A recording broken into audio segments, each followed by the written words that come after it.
Hi, everyone, and welcome to our kickoff event for Independent Bookstore Day 2020. We are delighted to be here with Ann Goldstein and Mary Norris and Michael Reynolds of Europa Editions. Michael's the editor-in-chief at Europa and the English language publisher of Elena Ferrante. And I'm going to let him take it away and just remind you that we have a full day of virtual author events scheduled for tomorrow as well, and that links for all of those events are on our webpage, which is indiebookstoreday.com. So I hope you'll join us. We have events with Amor Tolles and Terry Jones and Emma Straub and Lauren Groff, and I mean, dozens and dozens of authors all day long. So thank you so much for joining us, and thank you, Europa, Ann, and Mary, for being here. Thanks, Sam. Thanks very much. Yes, so I am Michael Reynolds. I'm the editor-in-chief of Europa Editions, as Sam mentioned, and ostensibly tonight's event was conceived to inaugurate Indie Bookstore Day and launch also Elena Ferrante's new novel, The Lying Life of Adults, which publishes on Tuesday, September 1st. But in truth, that was just an excuse, because I just thought it'd be a great idea to sit down and have a chat with these two brilliant ladies, and Mary, whose friendship is as long almost as that of Lila and Lenou's, and have their own connection to Ferrante as well. So for those of you watching, I'm not sure that these ladies necessarily need an introduction, but I'll do my due diligence. Mary Norris is a former copy editor and a contributor at the New Yorker, and also the author of the best-selling Between You and Me, Confessions of a Comma Queen, and more recently, Greek to Me, Adventures of the Comma Queen. And I know that a lot of independent booksellers out there have had a chance to meet Mary, to host events with you, Mary, and I know that you're well loved in the independent book selling community. And of course, Ann Goldstein, the translator not only of Elena Ferrante's work into English, but also Primo Levi, Elsa Morante, Donatella Di Pietrantonio, Pier Paolo Pasolini, whose most recent translation, the new book by Elena Ferrante, we're going to hear a little bit of in a few minutes. And also, Anne is the former head of the New Yorker's storied copy department. And that's where I actually wanted to start with both of you tonight, with the New Yorker. And Mary, how did you arrive? How and when did you arrive at the New Yorker? I arrived at the New Yorker in 1978. I got what they call an entry-level position in the editorial library of the New Yorker, where we took the magazine apart, literally with a razor blade. And we also indexed it by subject and author and title, and made summaries of even the poetry. We made summaries of and put them on index cards. And I worked in that job for 3 years, and then I moved to a job called collating, which was the best place to be to learn how the magazine worked, because every department in when a piece was closing, all of the editor, the author, the editor-in-chief, the fact checker, 2 proofreaders, Eleanor Gould, the famous copy editor who was the genius of the New Yorker copy desk. They all sent proofs that all had to be collated onto one proof for the printer.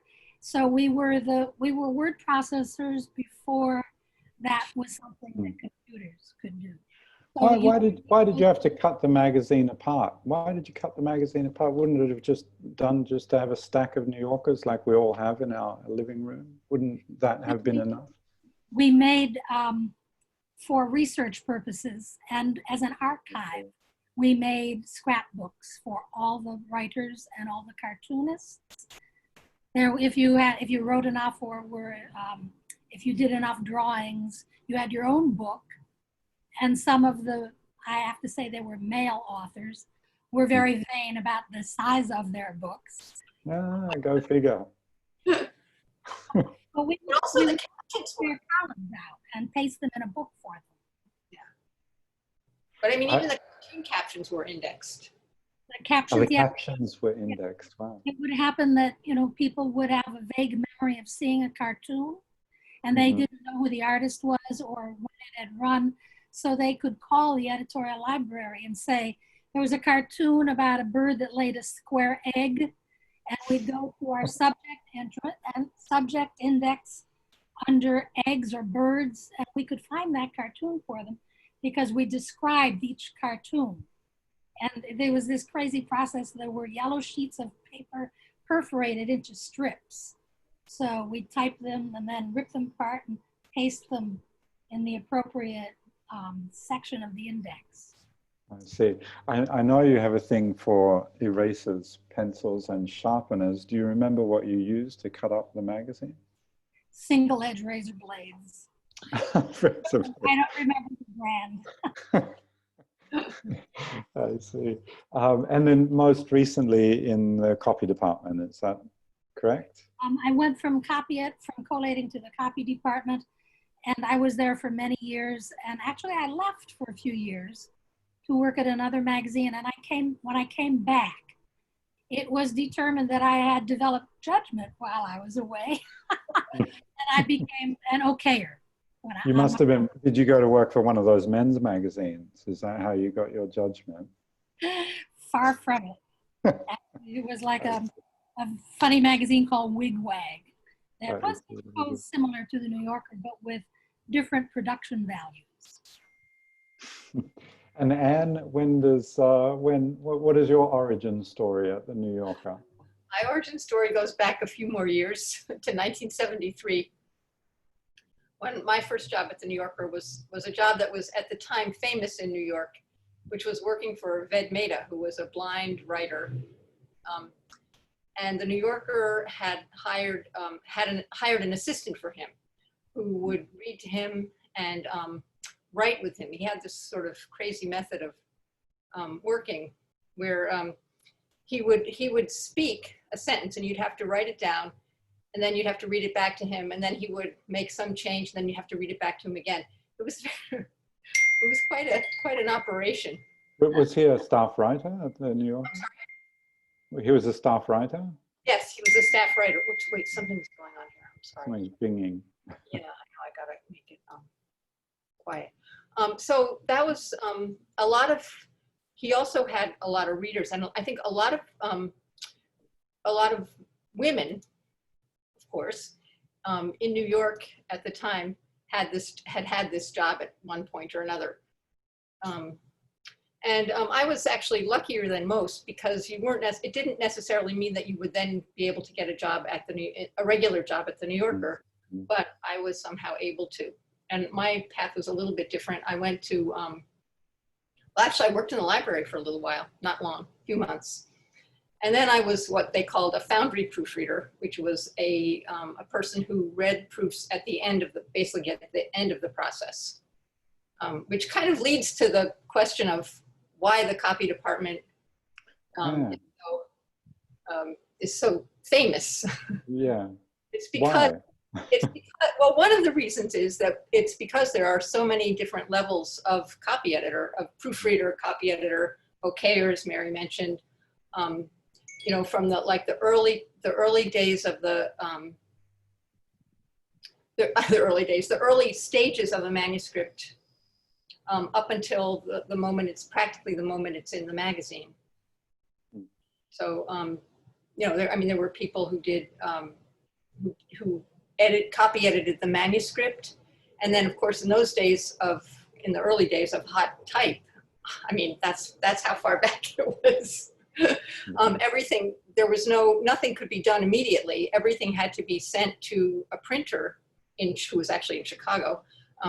And had to be, the changes were all entered overnight. And then you would have galley proofs, single column proofs. And then a lot of people would read those, including the O'Keyer or Miss Gould, Eleanor Gould, who Mary mentioned. Yeah. I think in the beginning, didn't she read the whole magazine, Mary, except for the poetry and fiction? Well, she did. Galley, yeah. Yeah. Read all the galleys. I noticed, Anne, that you quickly corrected yourself from Eleanor Gould to Miss Gould. So there's still a sense of fear and trepidation associated with. Well, when he first came to the New Yorker, the editor was William Shawn, who called everybody Mr. and Miss. I see. Or Miss or Mrs. sometimes. Yeah. So it was quite a formal atmosphere. In the case of Miss Gould, she became a verb because you would ask if the piece had been Goulded. Yeah. And even after Miss Gould left the office, she didn't exactly retire, but she had a stroke at the office and was carried out. But after that, we still called the reading that took place at that stage, the first galley reading, we called that Goulding. There were about 4 of us who had to cover for Eleanor and do that job after she left. Was the verb ever incorporated into the style guide as acceptable usage at the New Yorker for articles? Could a writer use the verb to Gould? Use it up right now, you can get it into Webster's. Most readers wouldn't have wanted to. Were the writers involved in all of these different layers of copy editing and proofreading? It depends on the writer. I mean, some writers like to be involved with all their proofs, and some writers are too sensitive. No. That's very, very well said. What did you learn? What did you learn about writers as copy editors at the New Yorker, and about writing? What did you learn about human nature? Delicate. You weren't successful at certainly as an O'Keyer, unless you had some diplomatic skills, basically. I see. Everything was in the form of a suggestion. You know, writers don't like surprises. They don't like to see something in print that they didn't write. And as a writer myself, I understand that. So everything was given to them to vet first, or to their editor. To their editor, yeah. Good cop, bad cop a lot, I think. I was just going to say, I think you learn a lot about bargaining. Yeah.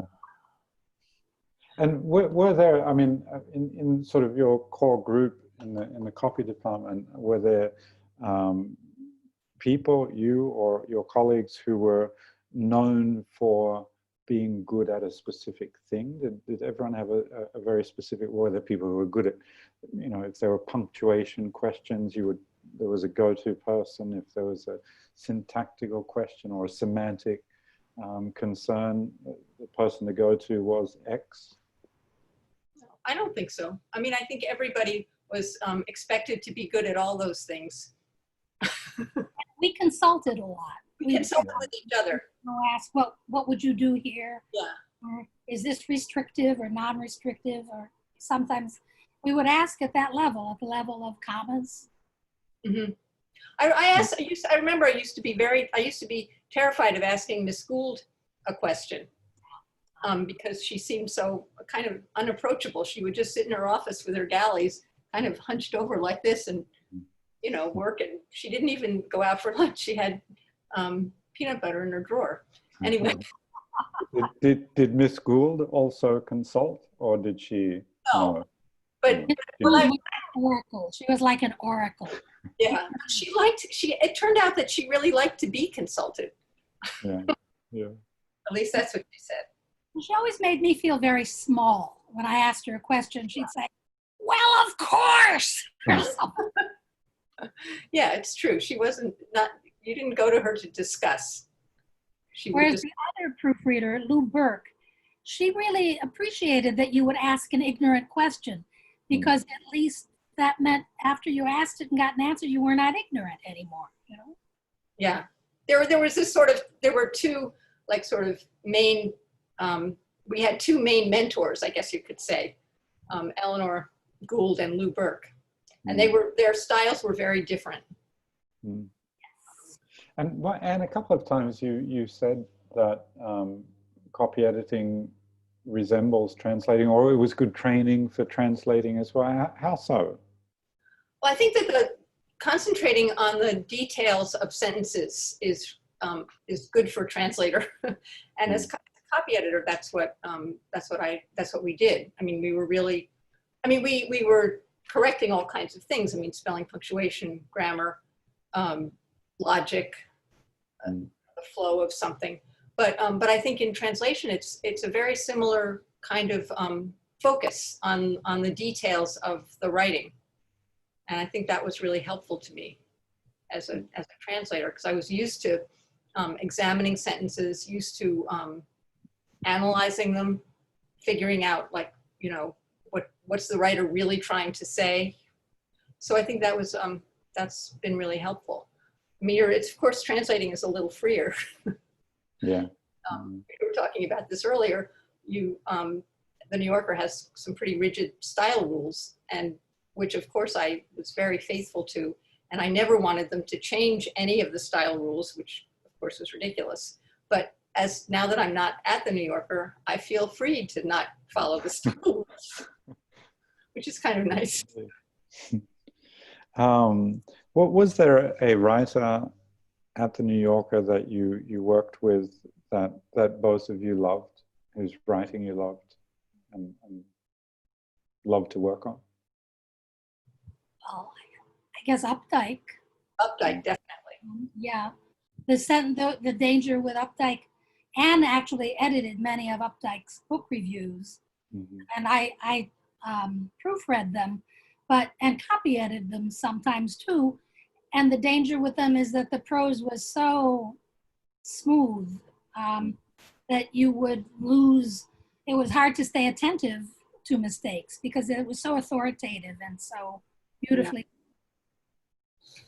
But the other thing about Updike is that he loved queries. I mean, he loved to be corrected or to have you ask a question about something. I mean, many writers are very defensive, but I think the best writers welcome that kind of attention.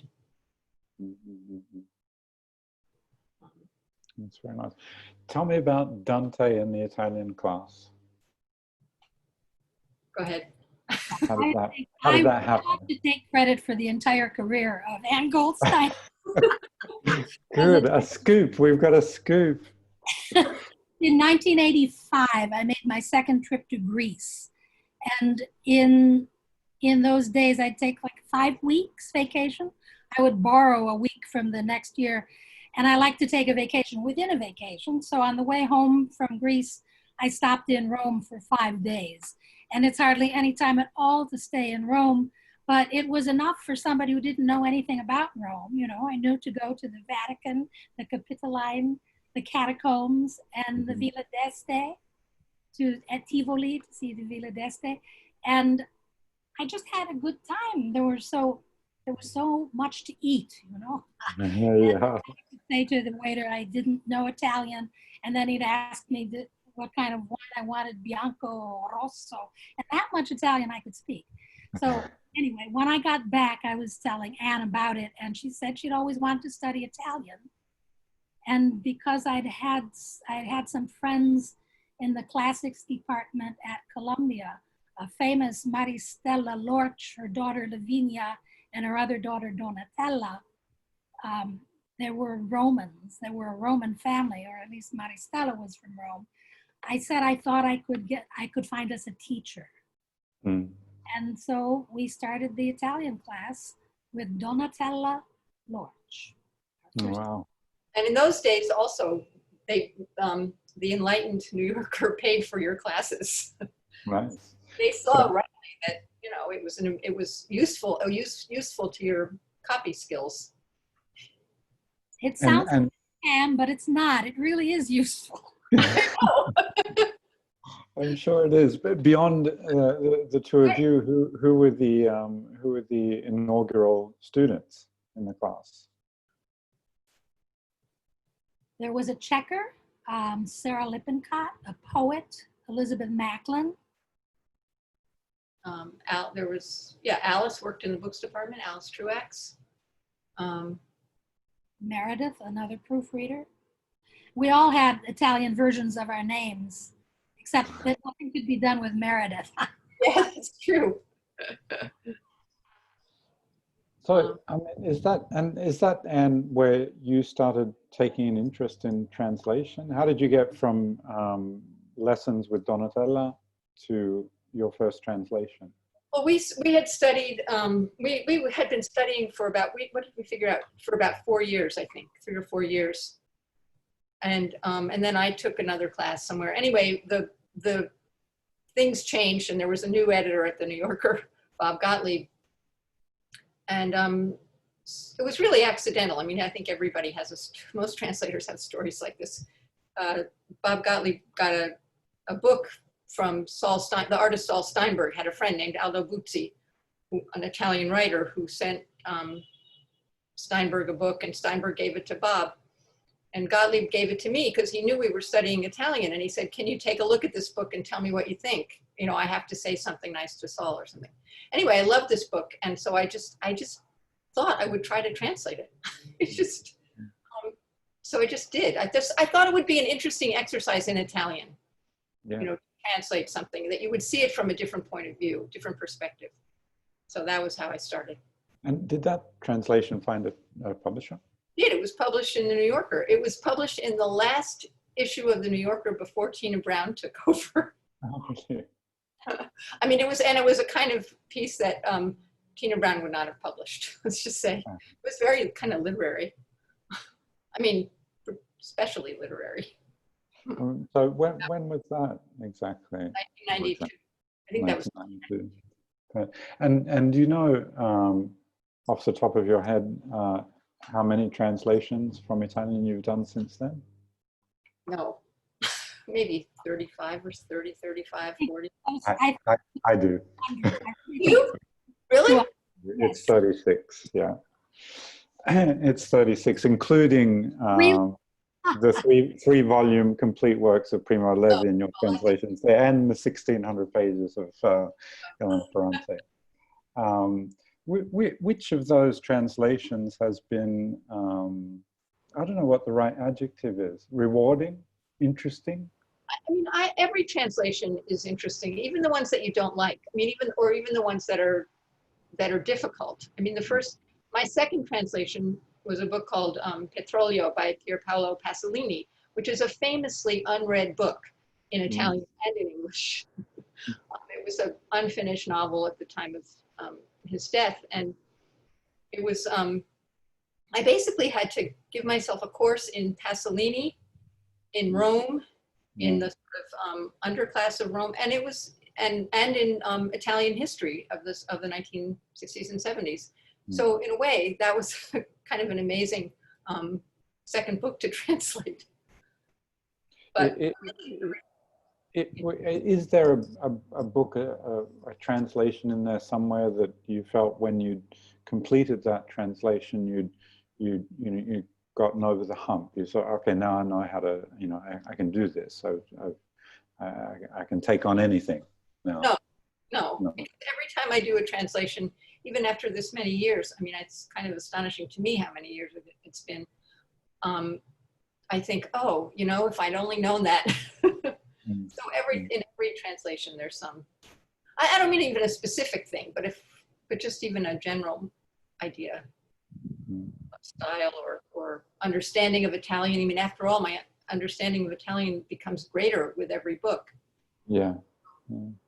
And I you know, I hate to ask questions that I know the answer to, but I'm certain that not everybody knows the answer to this, but the connection to Ferrante, how does that come about? And when did it start and how did it start? That came about thanks to Europa Editions, the birth of Europa Editions, when the Italian publisher Edizione AO decided to go into English language publishing after 2001, I guess, really, where they anyway, the first book that they decided that their first book would be The Days of Abandonment, which they had published in Italian. And they ran a little contest. They had, I guess, 5 translators who did sample translations. And I won that little contest. Yeah. I was very lucky. Very nice. On Mary, between you and me, yeah, you were still working at the New Yorker at that time, right? Yes. Yes. So when did that? I mean, when did the idea for that book start percolating? And Well, I had always thought of myself actually more as a writer than a copy editor. So I was always working on something. I had a book, a memoir, and I wrote talk stories now and then, and didn't get a novel or a memoir published, and was starting to get a little disillusioned when the New Yorker started its website, and somebody, a young editor for the website, Eleanor Martin, asked me if I would respond to a piece that a writer named Ben Yagoda had written in the New York Times, making fun of New Yorker commas. And I thought, no, don't make me write about commas. It sounded really boring to me. And but I thought, actually, after almost 30 years of copy editing, I ought to know something about commas. And I also was the possessor of the comma shaker, this little tin with perforated top and brown paper on it, on which Lou Burke had drawn commas. And the joke was, because she didn't like New Yorker style on commas either, the joke was that before a piece went to press, we sprinkled the commas on it and then shoved it into the oven. So I wrote that piece, and I was very surprised that it was a popular piece. We used to say it went viral. We don't like that term so much anymore. But then the website wanted me to write more about New Yorker style. And I remember consulting Anne about it and saying, can you believe they want me to write about the diaresis and stuff that it wasn't exactly mysterious or cultish or occult or anything. We just couldn't believe anyone would be interested in it. And furthermore, it was none of their business. You know, we sort of kept it behind the screen.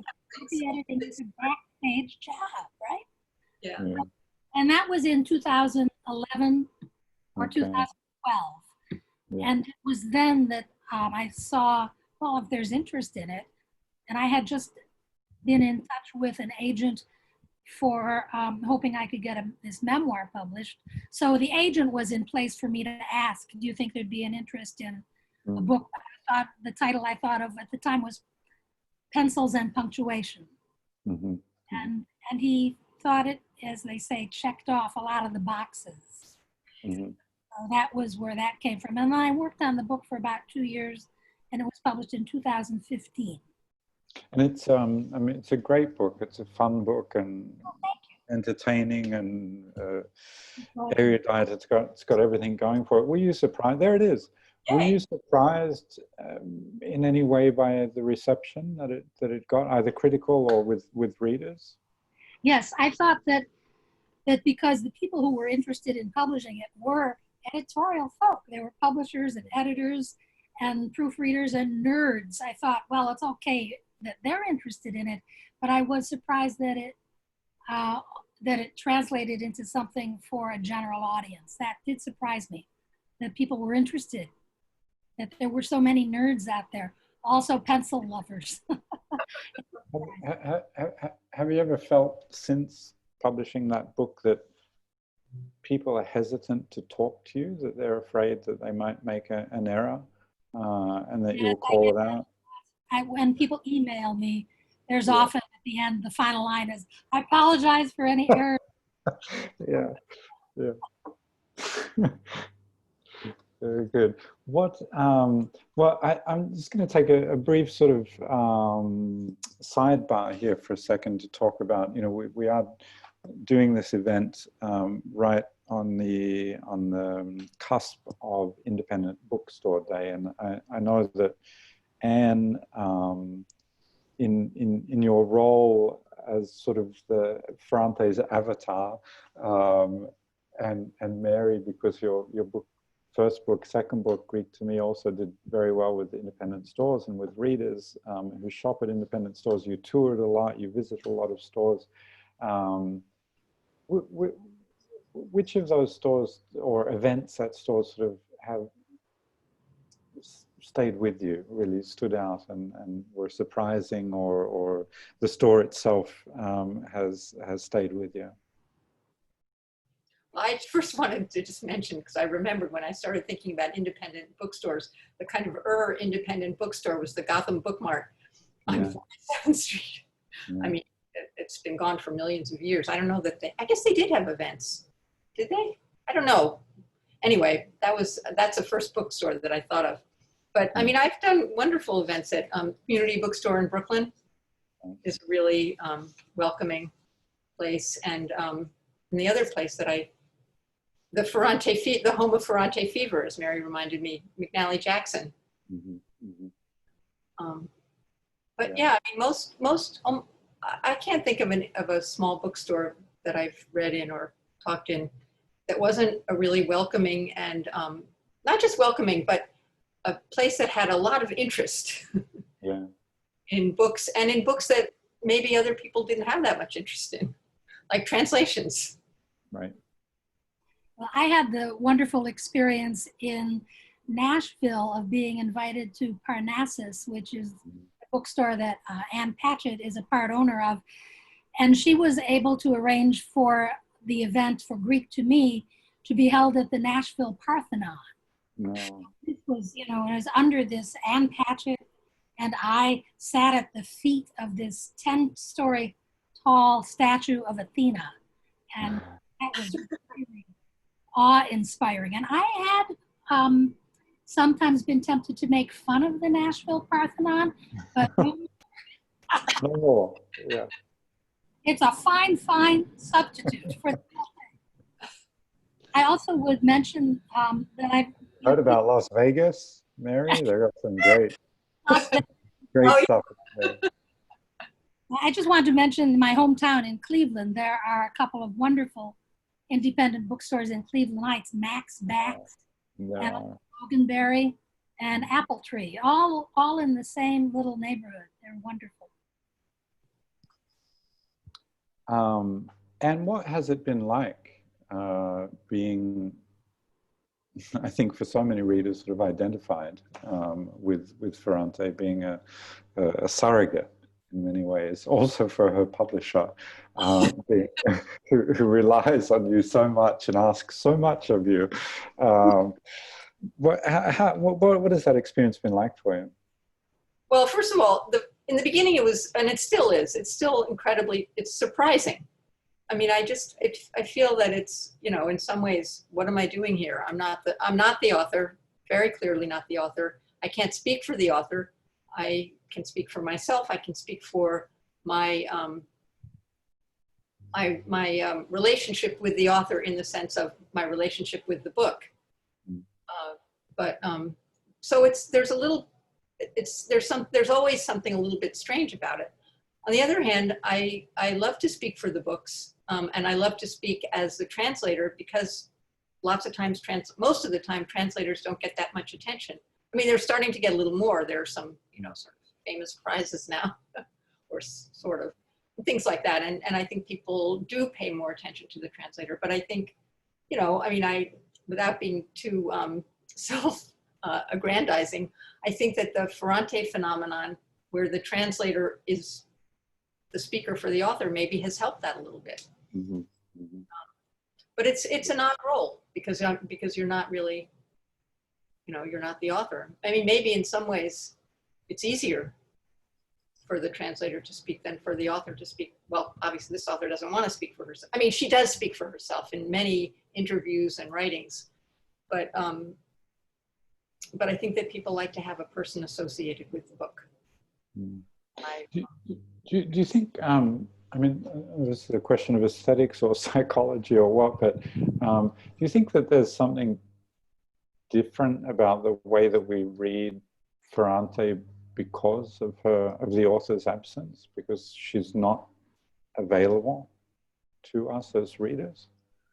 You know, I don't know. I mean, I think when you know about the author, or you know the author, who the author is, I guess it's impossible not to read with some biographical questions in mind, or something like that, or some, not even biographical questions, but just relating it somehow to that person in some sense. And you can't do that with Ferrante. I mean, you can't do it in the same way. I mean, I guess it's, I don't know, you could say it's a more pure experience, but I don't know that that's really true. What about the popularity question? I mean, the success of Ferrante in your translations, and not only. I mean, she's been extraordinarily successful in other languages, in other countries. When did you sort of first get an inkling of what was happening? And have you been able to explain it to yourself? No. But I just would add that, or say that, that The Days of Abandonment, when that was published, that was already kind of a revelation to people. That was a book that people really loved, and people talked about. I mean, especially in a kind of word of mouth. And still do. I mean, still do. There, you know, certainly among writers, among a particular kind of reader, it's still a book that people want to talk about. So in a way, you could go back to that and say, you know, that's really where Ferrante made her mark, made her name. And then the other two shorter books were also, I mean, I don't know if they were literally popular, but I think people really liked them. And then with the Neapolitan novels, I mean, that just was a whole different category, I guess. I mean, I think you've said, Michael, that it was with the third book that they started to become hugely popular. Yeah, it was a slow build. You know, I think obviously with this new book, things are very different, and it's a new experience for us as a publisher as well, because there's a massive built-in audience, and it's about reaching that audience. But with the Neapolitan novels, it took a village. It took a lot of faith in the author, and it took independent booksellers, and it took your being out and doing events, and over time, and reviewers and critics, and over time, obviously the fact that it was a series of 4 books helped, because that we could allow that momentum to build over those 4 books. Didn't it start out as a trilogy, and wasn't it kind of a surprise that it was a quartet? I don't think anyone, including the author, knew what it was going to end up being, in terms of, because I don't know, but I don't think as an author you necessarily set out to think to write 4 volumes of something. You've got your story, you know what you want to tell, and then in the end it's the publisher that says this is how we're going to have to bring these out. And I think that's more or less what happened. Because yes, you know, I remember the very early days when of My Brilliant Friend, we were still talking about, here in Italy, they were still talking about a trilogy, and that's what we thought we were going to publish, and then it turned out to be longer. Yeah, but I think that the new book, The Lying Life of Adults, is a little bit of a return to The Days of Abandonment. I just read it, and it seemed, you know, there's a daughter in The Days of Abandonment. The mother who was abandoned, the wife and mother, is the narrator and just goes like a freight train of rage. But this new book is from the point of view of an adolescent whose parents break up, and it seemed to me it could have been a similar story to Days of Abandonment, but told almost a spin-off, kind of. Mm-hmm. Yeah. How do you feel about that, Anne? Do you think it's a return to the earlier novels, or?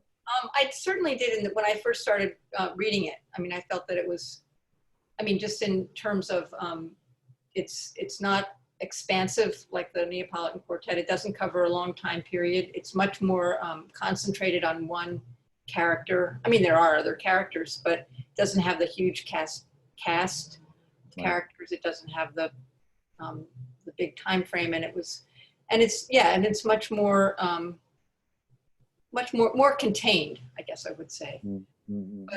But then, of course, in other ways, it's very different from the earlier books. I mean, first of all, the narrator, as Mary said, is an adolescent, which Ferrante hasn't done before. I mean, all her other narrators are women, either middle-aged or older.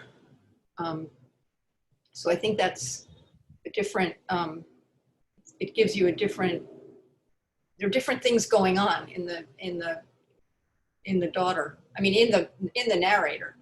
Mm.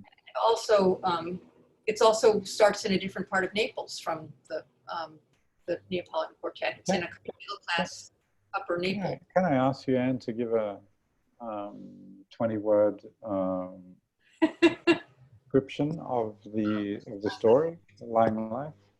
Yes, well, the narrator, Giovanna, is 12 when the book starts. She lives with her parents, who are school teachers in a middle-class part of Naples. And on the upper class, the upper parts of Naples, which is, as I guess most people know, is a hill, built on a hill. She overhears her father saying to her mother that she's ugly. I mean, what she actually hears is her father saying that she looks like her Aunt Vittoria, her father's sister. But her father basically is estranged from his sister and his family, who are he's from a working class part of Naples, and he's just cut himself off from that. But this statement of the father's sort of sets off a chain of discoveries and encounters for Giovanna that really takes her through adolescence and leads her not out of it, but on the way out of it. That is the basic plot, without giving away anything, any details. It's hard actually to talk about this book without giving away Yeah. spoilers, because it's a very tight narrative frame. Right? It's difficult to talk about, but it is. I mean, one thing that strikes me about this book, and Mary, this speaks to your point that maybe in some ways it is a return, although this was very much a feature of the Neapolitan novels as well, is that idea that it's difficult or impossible to detach yourself from your roots, from your family, from the familial or social or environmental traits that determine you. And maybe even if you can, future generations will pay for it, and they'll sort of snap back and everything will emerge again. And there's something of that, I think, in this novel as well. And at the same time, Giovanna seems she's sort of more determined to strike out on her own. She does seem to have quite a bit of agency. Would you agree with that, Anne? Yeah, she does. I mean, she, unlike Lenu and Leela, she's got a whole family behind her. Even her negative feelings and her disenchantments, the disillusionment that she comes to feel about her parents, she's still got them. I mean, she's still got her this sort of family life, early family life, school. School is not a struggle. School is something assumed that she will be successful at. And so she has a kind of intellectual and even to some extent an emotional support system that allows her to be more of an agent, more of a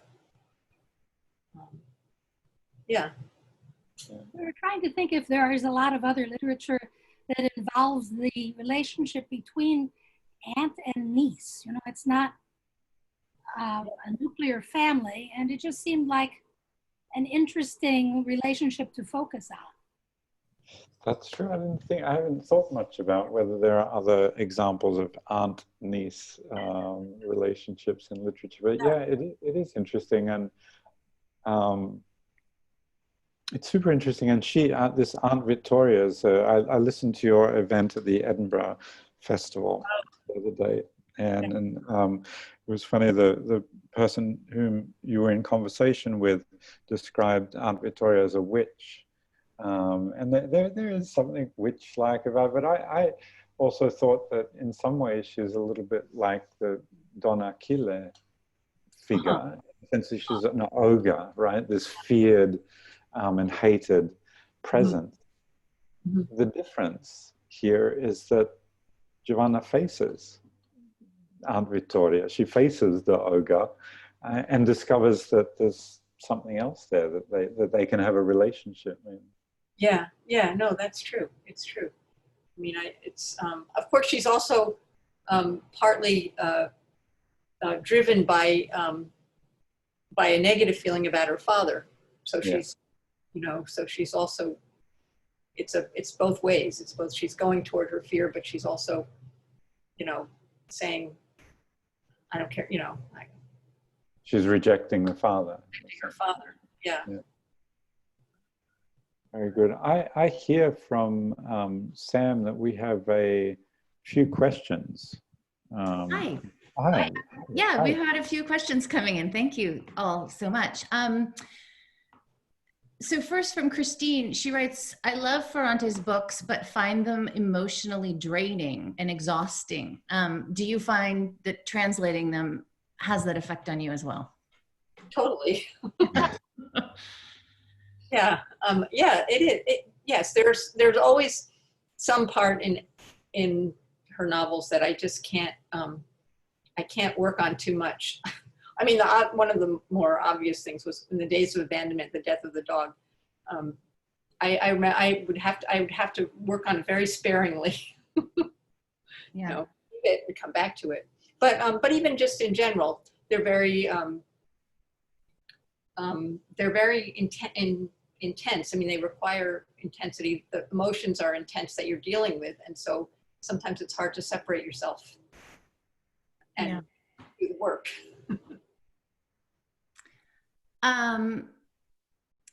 Daniel wants to know whether you ever lived in Italy or participated in a friendship circle with native Italian speakers, and how you were able to acquire a granular knowledge of Italian language and culture, if it was through being in Italy or around Italians, or if it came through study. Well, I've never lived in Italy, to answer the first question. I mean, I've spent a lot of time there, but I've never actually lived there. But I think that our Italian class, which is still continuing, it had a few breaks, but it went from 1985 until now. I mean, that's kind of, with Mary and I are still there. I mean, we're both still part of it. I think we're the only founding members that are still part of it. But so that's, I mean, it's not, we have a native Italian speaker as a teacher, but it certainly allows us to be connected in a kind of daily way or weekly way to speaking Italian and to Italian. So that's been something. And I mean, I think I mostly have learned my Italian from that class and from reading and from being in Italy and from speaking and from studying. So that leads to another question, which is, how is your spoken Italian? Not as good as my reading Italian. Yeah. I can add to that sometimes in our Italian class, somebody will ask the teacher, the native Italian, a question, what is the Italian for, what does this Italian word mean? Or what is the Italian for this word?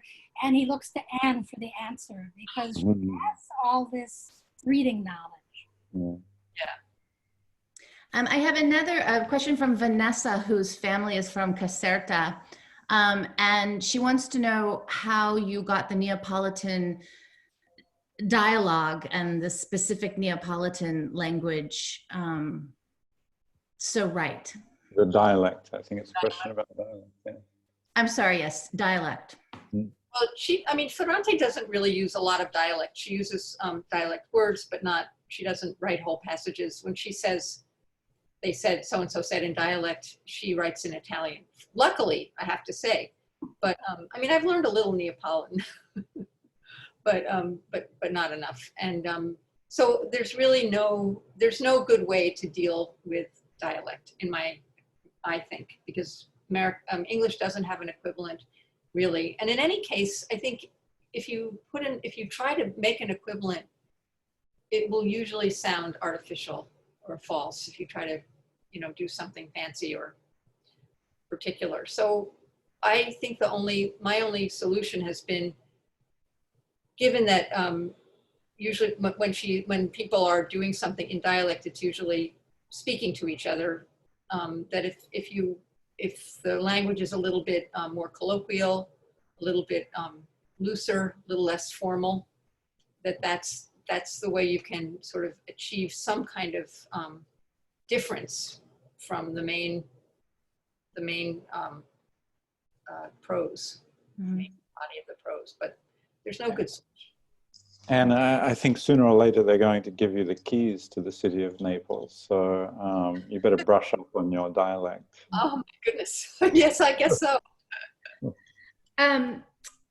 We have another reader who wants to know how you work with your editor. And I guess that would be Michael. Are you working with Anne directly on these English translations?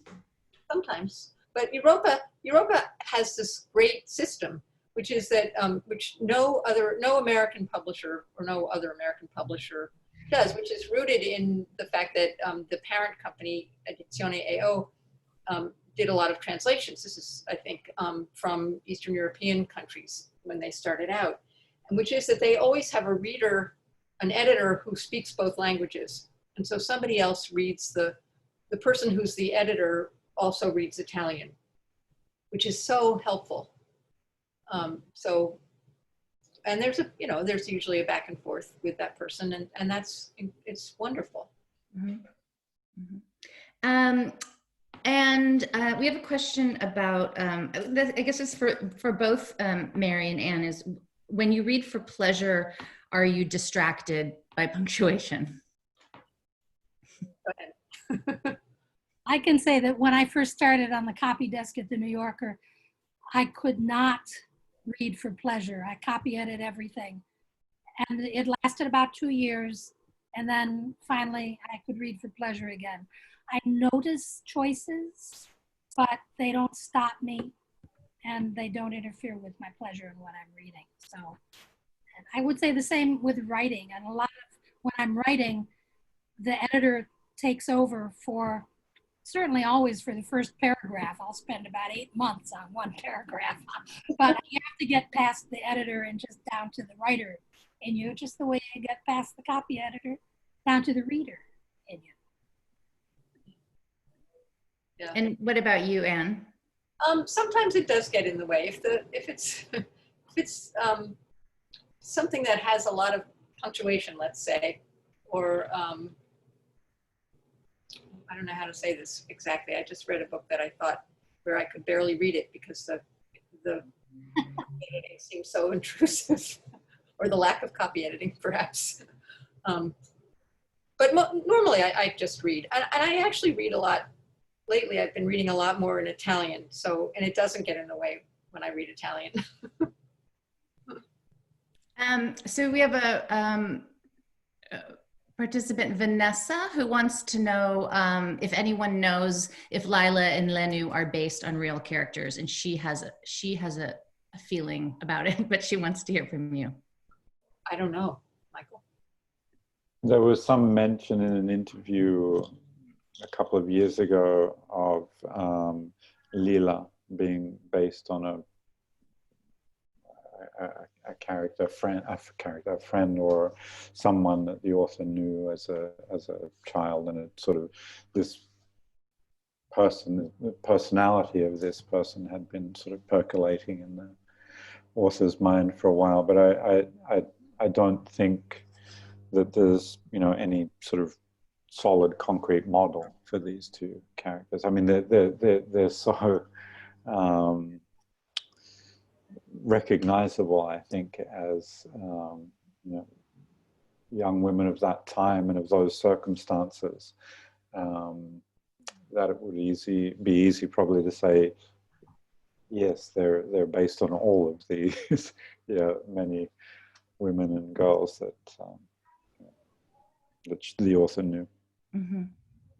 And so Ellen wants to know if you know Ferrante and if you have gotten personal responses from her on the translations? Me?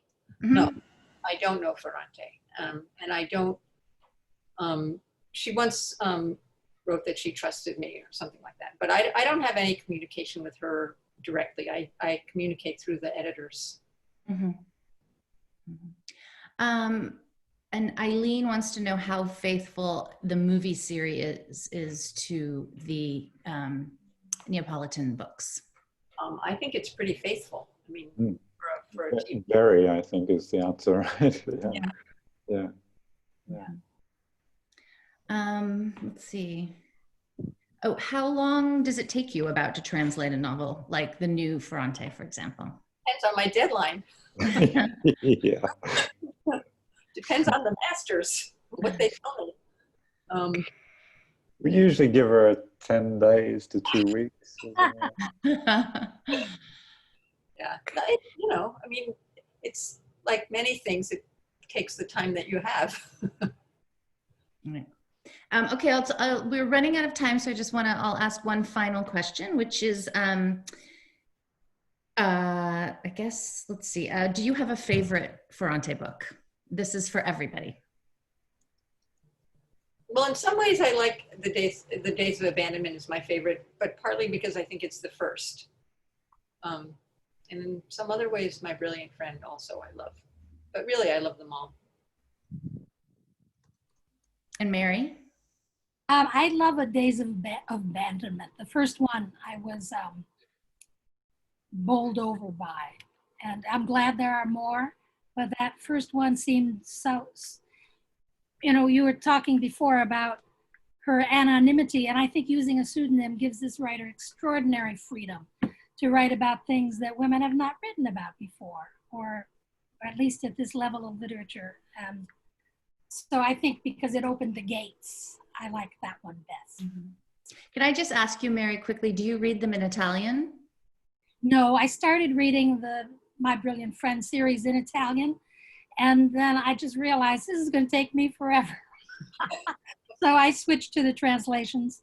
And, you know, I just want to add that I can tell by the translations that, you know, she's such a good writer. People think the propulsiveness of of the prose that Anne is translating faithfully. It's just, she's a good writer in Italian, and that's what makes these books so good in their English translation.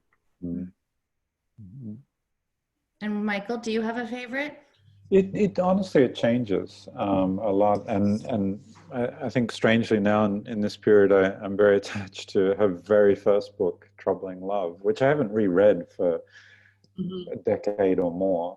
But I like to think about it. I like to think how, you know, and I keep thinking about this word that Ferrante uses often, frantumaglia, which is just this sort of chaotic mix of raw material, basically, and that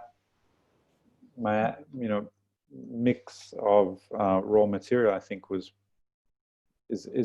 easiest to see in a certain way in Troubling Love, and it has, I think, one of the most powerful openings of a novel that I've ever read.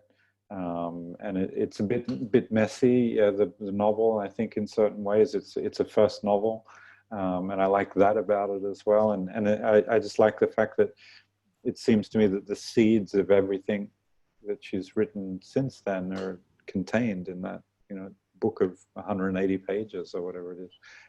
So I you know, that is a book that I think about a lot. But of course, you know, the book that I've read most recently is the new one, The Lying Life of Adults, and that is, you know, front and center at the moment in my thoughts and as a reader of Ferrante. So.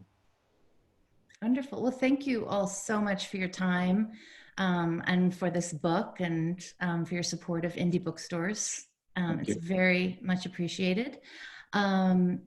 The new Ferrante book, Lying Life of Adults, goes on sale. It's September 1st, right? Is the on sale? Right. Tuesday, yeah. It will be on sale Tuesday.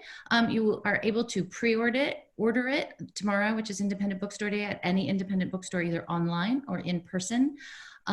So you'll have something to look forward to in these strange locked-in days. Thank you again, and thank you everyone for joining us, and happy Independent Bookstore Day. Thanks. Good night. Thanks. Thanks, man. Thanks, man. Bye. Bye-bye.